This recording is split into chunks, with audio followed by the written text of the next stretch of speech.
Jessica's got a good question. Okay. She's talking about she wants to spay her girl and she wants to know how soon after C-section can she do that.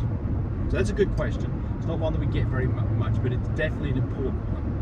I would say after she's weaned the pups and she's doing good and There you go. Exactly everything's bounced back great with the female. Exactly. So let's kind of drill down on why that's the right answer. So the first thing is, here's the first huge mistake. You have a C-section and you spay it during the C-section. And the reason that you do that is because, number one, the vet may recommend it because the vet doesn't like the idea that you're breeding. And they want to take every opportunity they can to make sure you don't do this. Yeah, some vets. California, a place like that, I see this quite a bit.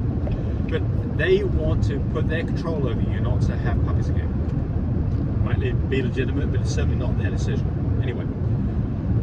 But it's a really bad idea to do this. And You can lose your mom. yeah, so the reason... Then you're stuck with feeding babies. The other reason that you're tempted to do this is because it doesn't cost a lot more to do a spay during a C-section. A separate spay requires the dog goes back in for another surgery, has to be put under and anesthetized again, with the danger that goes along with that. So I can see why a person would think, hey, we're not going to breed her anymore, let's just go ahead and do the spay at the same time. Sounds reasonable. Here's the problem. What's the problem, Tammy? I wasn't listening, sorry. If you do a spay and a C-section at the same time, what's the problem? Spay and a C-section at the same time? Yes. You can lose the mama dog. Yes. That's the most important thing. You could lose her. And then when you lose her and you got babies, you're going to have to feed babies for 3.5 weeks. That can absolutely happen. A more likely thing to happen is that mum does not want to nurse puppies. Well, yeah, that'll happen too.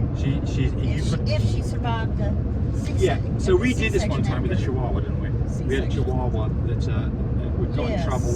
Normally Chihuahuas can have puppies at C-section. Horrible. My daughter was raising long-haired teacup Chihuahuas. We did a C-section. Doc recommended that we do a spay. We did. We lost the girl a few days later, and then we had like 7 puppies that we had to raise. It was not good at all. It was sad around our house. It was not good at all. Yeah, it was not good at all.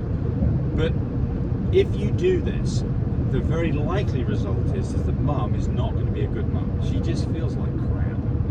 And now you've got somebody a dog that feels like crap, who's now got to look after puppies, and they reject the puppies. Don't do it. I'm telling you, don't do it. So Too much all the time. Long answer to your question, but the answer is when you do it. Look, there is no hurry now. Since she didn't have this done during C-section, what you want to do is presumably not have more puppies, and you've got 6 months before she can go back in season. So sometime after she's weaned her puppies, which is a couple of months, and before the 6 months is up, get the C-section done. I wouldn't do it till the puppies are left over. So that might be 3 months later. But give her a chance to completely recover, if possible, from a C-section. So let's talk about why you should spay. Dogs that are spayed do not get ovarian cancer. And there is a likelihood that can happen to your dog. And so, and of course the other thing is unwanted pregnancies, or that you had a pregnancy that was just crap. You don't want to do this again. So if you're in a situation where you don't want to have more puppies, you're done with having puppies, absolutely get the spay done. Just don't do it when you've got the C-section. I didn't write the person down, but they want to know about OFA and Frenchies, and they're saying that there are people out there who are recommending that you shouldn't consider. That's your big German Shepherds, your Labrador Retrievers, your Golden Retrievers, your Great Danes, not these little bitty Frenchies. Not for us. No. I mean, I can look at a dog and I can tell you whether it's got problems. We have them vet checked and have their hips checked out, their knees checked out. Yeah. I would say the single biggest thing that you should do when you're choosing a dog, whether it be a puppy or a dog you're going to breed to, is you want to look at that puppy walking around or that dog walking around, and you don't want to see any of these flying elbows or flying knees. And when you see those, that is a dog that's got loose hips, loose knees. And I don't just mean the occasional thing you see when it's walking. I mean, you see it walking and it just looks like it's got wet pants on. It's got its knees flying out to the side. That's a dog you don't want to breed to. That's a dog that's got knee problems, hip problems. It's a puppy you don't want to pick out either. It's a puppy you don't want to pick out either, exactly right. you can see this in a dog that's perfectly fine, that's a considerably older dog. So if the dog's like 5 years, I'm talking about stud dogs now. If you've got a stud dog that's 5 years old, you will see dogs, older dogs, that do tend to have a bit more of this knee thing going on because they're just so much older, the knees are worn out. So then the question is, what was that dog when it was younger? And you may not get a sensible answer on this. I'm thinking about Stitch, for instance. Stitch was a very successful stud dog. He's not around anymore, but he made it to the ripe old age of 8, 9 years old. Stitch? Yeah. Stitch? Yeah. Oh no, honey. He was right at 13 years old. Okay, so there you go. Right at 13 years old. But at 13 years old, James Mines. yeah, well, He's going to go before. he's older than me in dog years. So if it's 7 years, 7 years per year of a dog year, I give that James means another year and I'll there's have him 100. in a He was home. 100 years old, and I'm not 100 yet. But Stitch, bless his heart, you know, he got to the point where he was definitely long in the tooth, and I mean, he was definitely got he's such a skinny, sweetheart. and his knees were knocking out, and he wasn't like that when he was a youngster, you know, when he was a 3, 4, 5-year-old dog.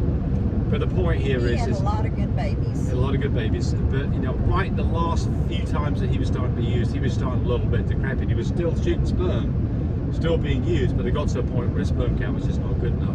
He And so- thought he could still get the job done. Yeah, he sure did. So OFA, look, there are people who do OFA, and if that's what your goal is, have at it. But we don't OFA, and I think that you can look at a dog and decide. But if you're talking about German Shepherds, Labs, that's a whole different. How long is this video? How long is this video? 6 minutes. Oh, okay. Seemed like long. Rosalina, do you have any short-haired dogs? You betcha. We've got lots of short-haired dogs. We've got more short-haired Frenchie studs than we do long-haired Frenchies. I don't know what the count is for Cody right now, but I think it's... Well, no, we've got 5 full visual fluffies. 1 fluffy carrier, which means he doesn't have the long hair on the outside. Oh, we've got a lot more than don't. And yeah, we've got a lot So more yeah, than you absolutely. We've got, and I mean, we try, you know, we've got dogs for everything that you can think of. Some people want basic. What we don't have, the only thing we don't have is brindle. Susan Brocksmith's talking about a small pup that's 4.8 pounds in 3 months, and she's concerned about that dog and the breeding of that dog, I think. And so, what do you do in a situation like this? Well, I think that somebody made a comment that was, you know, breed it to a small dog, and that's exactly right.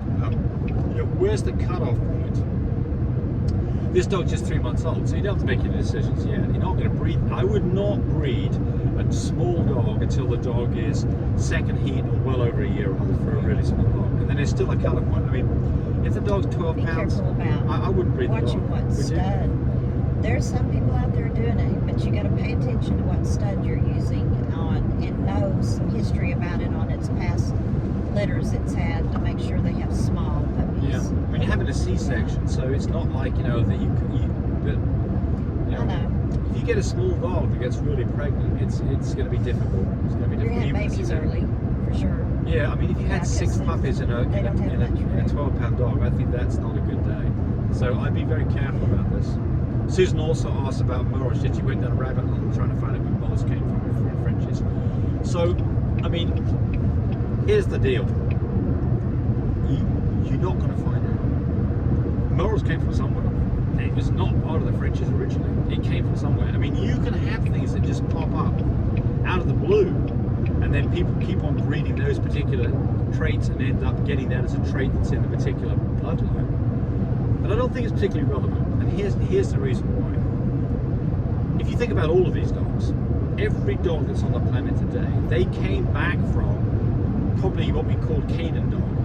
You know, it was a cat you call a feral cat, but a wild dog that got domesticated. They've all go back to that. There weren't any English bulldogs. Yeah. There weren't any French bulldogs. There weren't any greyhounds. There weren't any of these dogs. They started to be bred where people were trying to breed small dogs to smaller dogs, bigger dogs to big dogs, more aggressive dogs to more aggressive dogs, and they then developed these lines. So what happens if you try to make your own French bulldog? Let's say that you wanted to make long-tailed French bulldogs, because I guarantee you some of you have got dogs that have got long tails and had long tails. You could start your own line of long-tailed French bulldogs. Let's say that you decide to do that, because I'm not saying you should do this at all, but I'm just saying, let's say that you decide to do that because you got a rat-tailed terrier which has a long tail, you bred that to a Frenchie. Some of the litter had long tails. Some of them looked more French-like than others. And you kept those dogs, and you started doing some line breeding and breeding back the long-tailed dogs to long-tailed dogs. You would eventually get all long-tailed dogs. And after 8 generations, it would be a purebred dog. It would have only about 1% of the original dog genetics in it at that point. So it would be a purebred dog at that point. So you're getting the misconception that because a dog is moral, that it's something that's not a French Bulldog.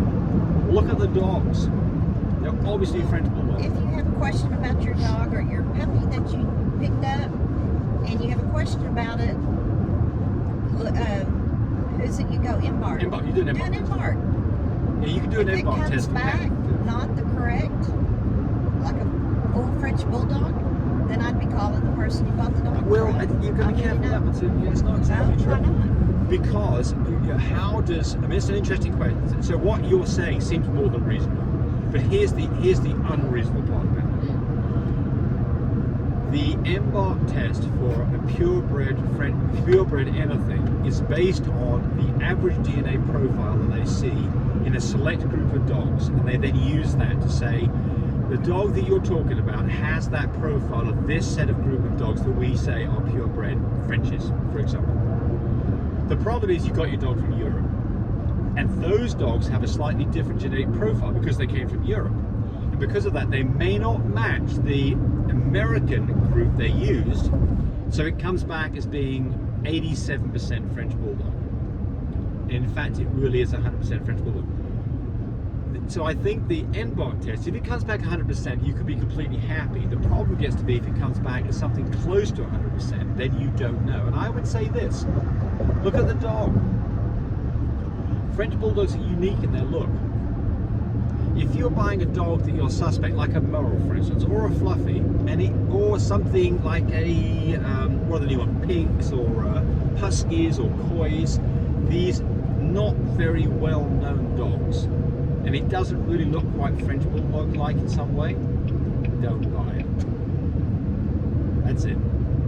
But if you buy a Merle dog and it looks like a French Bulldog, it's a French Bulldog. If it looks like a French Bulldog and smells like a French Bulldog, it's a French Bulldog. And barks like a French Bulldog, it's a French Bulldog. I'm talking about the little farts that these little guys Oh, got. well, that's true too. And it helps buy the food.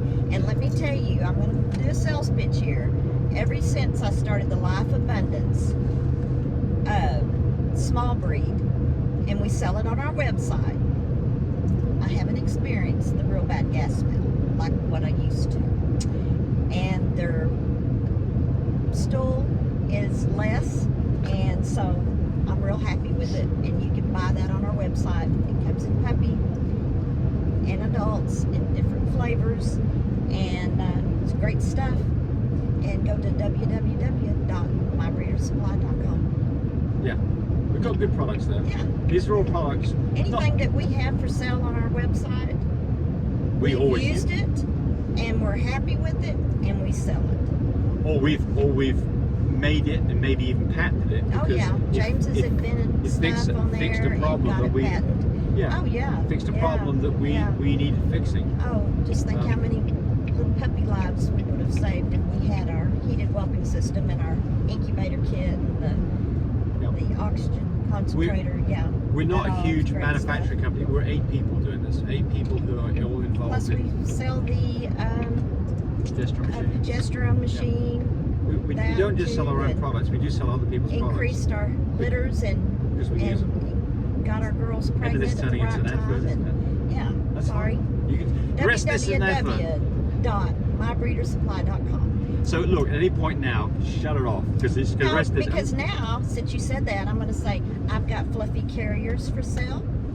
And so if you're wanting to get started up in the fluffies, and this is a cheaper way than buying a full fluffy, you can start out with like right half. Now. Right, well, yeah, like half, and it's great to get into it. So I have some fluffy carriers that you may be interested in, and I do have a little pet girl to sell too.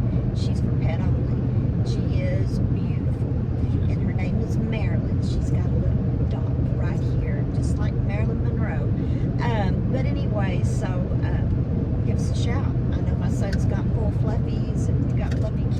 dogs, and then my daughter is fixing to have regular little French bulldogs. Yes. Short hair, that somebody said short hair, so she has those. So From Hercules. right, Who's right, gorgeous. right.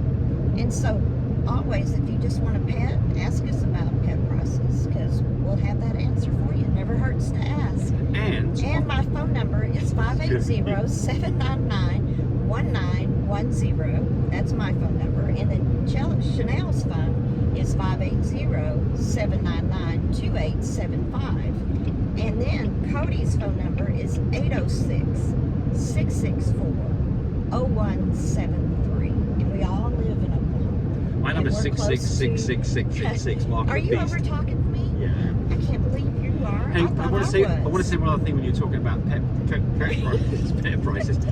Do ask about pet prices, because look, here's the deal. You could get a dog from us that comes with pet only, that could be converted into. You may decide down the road that you'd like to breed that dog, and that's something that can happen. We do charge some money for that, but it's not like that can't happen. You might decide, hey, I just want a pet, but then you might get that pet and say, I just love these French bulldogs. I would love to have a litter. We can help you And make I'll that have the happen. paperwork at home with me to send to you once you pay that extra Yes. amount. Yes. But always ask us about pricing, and Yes. don't ever be afraid to call Especially us. in this day and times, because Yeah. prices are definitely, Yeah. you know, we've all got spoiled. Yeah. We love working with our customers. We do. And we love to have you as a customer. Yes. And we would love for you to raise babies, you know, because it's fun. It's very educational for your children, for you especially. It's great and for kids. Oh my gosh, you get a baby French bulldog and you're patting its little butt and you just kiss its little face because you can't keep your lips off the front of those little babies' faces. They're just the Well, I think sweetest. about Chanel. Chanel first was And, around. Chanel's been around it all her life. Yes, but she was first really Puppies. around. When we used to have Labrador retrievers. I mean, 6-7 years old. Right in it. And yeah. she got to the point where she was getting to be responsible about getting a part of Yeah. the pocket it money out of doing teaches dogs. I mean, kids she a was lot. And you very. can turn it into a family business, because you just heard Yes, that now. both my daughters used to do it. Chanel does it, so she's my Cody's only doing it daughter big that's time. doing it, and my son is Cody. He's doing it, and it's just been a big family affair. Absolutely. Yeah. And I mean, it's. Look, like everything, you know, there is a certain amount of work in it. It's not like it's all just fun and games. There's poop to Oh, be yeah. cleaned up. Oh, you yeah. have sick puppies, Oh yeah, puppies you've that are. got Yeah. you've got good and bads, Yeah. but it's fun to stay at home and take care of these babies, and it's great. But I think about Chanel. What has Chanel learned from this? Well, the first off, she's learned how to be responsible, and she realizes that Oh yeah. a dog is like a human being. You've got to be there for that dog Well, you 24/7. learn how the world works too, Yes. so you know. And then you learn about how to talk to people and interact with people in terms of giving them information and ultimately selling You dogs. had to learn how to talk to people. James came out when he was a baby. I didn't say anything until I was 6 years old. Hey, I stayed at the car lot with my dad. That's Yeah. bred into me. Yeah, right. So, but there's some, you know, I'm not saying this is true for everybody, but I think there's some really good ethics that you can teach your kids in terms of being kind to animals, Right. being responsible for animals, Yeah. learning how to talk You want to to know people. what my first dog was when I was a little bitty girl, like 5, 6 years old? Was a dachshund, and her name was Hilda. And we had babies with her and with Gretchen. He was a red dachshund, and Hilda was a trident dachshund. Gretchen She was the black and- male's dog's name? Yeah, his name was Gretchen. It's a woman's name. I know it, but they named him Gretchen. But anyway, Hilda was a black and tan pointed dachshund. So that was my first experience as a little girl, getting to play with puppies and taking care of them. And then so it grew into my Labradors when I did that for 8 years, and really before that, but I started breeding it for 8 years, and then found the French Bulldogs, fell in love for 19 years, and will continue on So what's your favorite dog another these days? 15 years, hopefully. Huh? What's your favorite dog these days? Frenchies, of course. I love Frenchies. Ah, I like other dogs too, though. I do yes. like labs a lot. Yeah. I Yeah. like labs a lot. Used to have horses. I'm just an animal person. We all are. Yes, we are. Yeah. We've Love still it. got cats. We've got lots of cats running around. No, we don't. You act like we have 2 cats. We've got 2 cats. We did. Lots of cats. Well- we have 2 cats, and they're fixed. Yeah, we've got 2 cats. Cody's got probably 4 cats running around. Cats are wonderful because you they good to eat? Yeah. No. They are. Like chicken? No. I'm trying to help you out here. No. They're independent. James, they're good for rodents. If you got problems with rats or snakes. They are. Yes. I thought I was fixing to get pulled over. Get a move on. Yes, he is. He's after somebody or something, a wreck or something. You're doing anything. But anyway, so no, they're great to have. I go out on the front porch and have my coffee. They come and they want to love and rub around, and they're sweet. Yeah. Good Lord, that last 10 minutes of this was an advert, and then us getting all cleary-eyed about animals. Yeah. But get into the Frenchie world.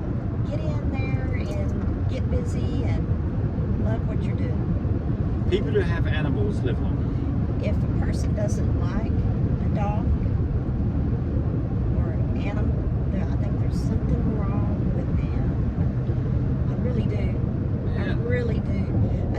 A dog brings joy to your life. A cat brings joy to the horses. If it doesn't bring joy to your life, you don't even have Horses it. are beautiful. I love seeing cattle. I know, me too. Yeah, but there yeah. are people that have dogs and they It realise makes your heart rate smooth down, and it's wonderful. So I would say this about dogs though. So look, a cat, they're very independent. Tell your joke. Tell your joke.